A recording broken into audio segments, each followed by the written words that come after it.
Halo, selamat datang kembali di Immobilizer Channel.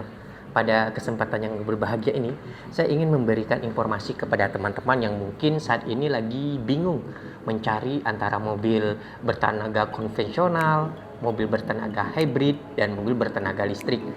Nah, di sini saya ingin menjelaskan sedikit apa itu mobil bertenaga hybrid.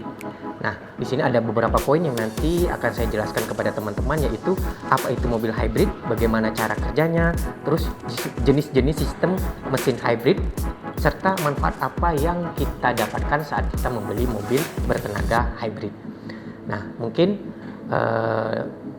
dalam kesempatan ini saya ingin menjelaskan kepada teman-teman agar teman-teman tidak bingung dalam memilih mobil impiannya.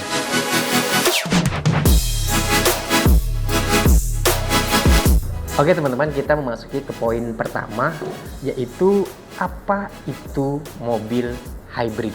Nah, mobil hybrid sendiri adalah mobil yang memiliki dua mesin penggerak, yakni mesin bensin konvensional dan mesin motor listrik. Jadi antara mobil konvensional bertenaga bensin dan bertenaga listrik itu mereka berkolaborasi. Jadi dia menghasilkan efisiensi dalam berkendara dan hemat bahan bakar. Nah, teman-teman, bagaimana sih cara pengoperasian atau cara kerja mobil bertenaga hybrid ini? Yaitu dia melakukan kolaborasi antara mesin bensin dan motor listrik. Nah, saat terjadi pengereman atau perlambatan kecepatan, energi yang dihasilkan dari pengereman akan dialihkan pada baterai, sehingga baterai terisi dan dapat digunakan untuk berakselerasi dengan menyalakan motor listrik. Jadi, energi yang dihasilkan dari pengereman tidak terbuang sia-sia. Jadi, begitulah cara kerja mobil hybrid tadi.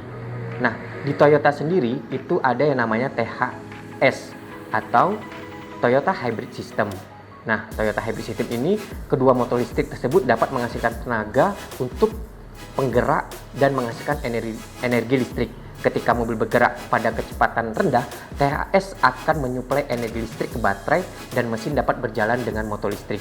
Jadi, intinya saat di kecepatan tinggi itu yang berjalan itu motor bensinnya, dan saat kecepatan di bawah 40 km itu yang berjalan itu motor listriknya. Jadi teman-teman jangan heran saat di bawah kecepatan 40 teman-teman tidak mendengarkan suara mesin, tetapi yang menjalankan mobil yaitu baterai yang terdapat di motor listrik tadi.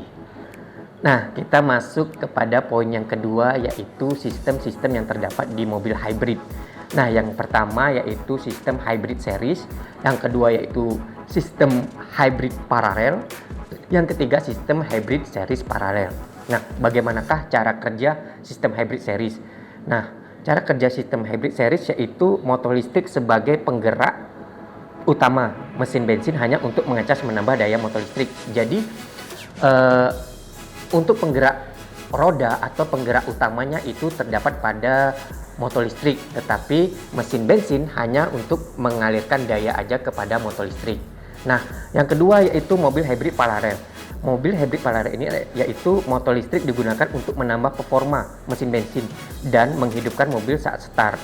Motor listrik tidak dapat bekerja sendirian untuk penggerakan mobil. Nah, untuk yang paralel ini yaitu motor listrik digunakan hanya untuk menambah performa mesin bensin aja, dan motor listrik itu hanya digunakan untuk saat start awal dan untuk menjalankan mobil tetap di motor bensin. Nah, yang ketiga yang lebih oke dan banyak dipakai oleh mobil-mobil masa kini, khususnya di Toyota, yaitu ada beberapa mobil yang memakai jenis ini, yaitu sistem hybrid series paralel. Yaitu kalau di Toyota yaitu ada Innova Zenith yang terbaru, udah itu Alphard, Corolla Altis, udah itu CHR, dan yang terakhir yaitu Camry, itu menggunakan sistem hybrid series paralel. Nah, series paralel ini antara motor listrik dan mesin bensin itu bisa berjalan secara sendiri-sendiri. Nah, apabila yang saya katakan tadi, apabila dia di kecepatan tinggi, maka kedua mesin ini dia sama-sama berakselerasi atau sama-sama menopang torsi dan horsepower mobil sehingga mobil mendapatkan tenaga yang besar.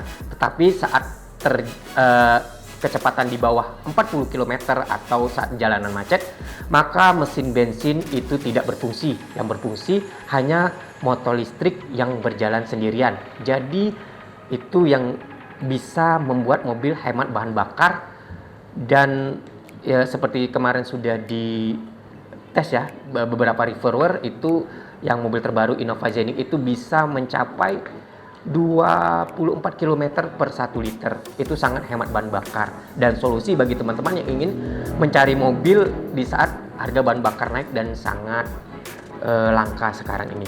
Nah, kita memasuki poin yang terakhir, yaitu poin ketiga. Apa manfaat saat teman-teman telah memilih mobil bertenaga mesin hybrid? Nah, yang pertama tentu saja karena dia antara kolaborasi antara mesin bensin dan mesin listrik, jadi dia membuat emisi gas buang yang sangat rendah karena dia kolaborasi antara mesin listrik dan mesin bensin. Yang kedua, suara mobil lebih halus.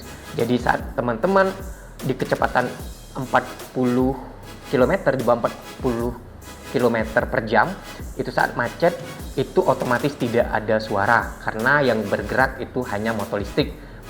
Motor bensinnya itu mati dan tidak mengeluarkan emisi. Nah, yang ketiga tentu lebih nyaman saat berkendara. Saat menggunakan mobil hybrid tentu lebih nyaman karena emisi gas buang yang minimal serta getaran yang tidak terasa karena teman-teman menggunakan kolaborasi antara mesin bensin dan mesin listrik. Yang keempat, dibandingkan dengan mobil bertenaga bensin konvensional, tentu dia lebih hemat karena mobil bensin konvensional itu full menggunakan bensin, tetapi untuk mobil bertenaga hybrid dia kolaborasi. Jadi ada beberapa item atau beberapa waktu dia menggunakan mesin bertenaga listrik dan beberapa waktu lagi dia menggunakan mesin bertenaga bensin, dan itu sudah diuji coba dengan kecepatan yang sama, jarak yang sama, itu mobil bertenaga hybrid lebih hemat. Teman-teman, berikut informasi saya sedikit tentang mobil bertenaga hybrid. Nah, mungkin bisa jadi referensi teman-teman yang sekarang lagi mencari-cari mobil nih. Apakah mobil bertenaga listrik, ataukah mobil bertenaga hybrid, atau mobil bertenaga konvensional. Tapi saya sarankan sih untuk saat ini, untuk mobil penggerak memakai tenaga listrik murni itu tidak saya sarankan karena infrastruktur kita yang belum memadai. Tetapi kalau untuk mobil bertenaga hybrid itu sebagai solusi. Nah, sekian video saya. Jangan lupa untuk like, komen, dan subscribe ya. Semoga channel ini bermanfaat untuk teman-teman. Oke, bye-bye.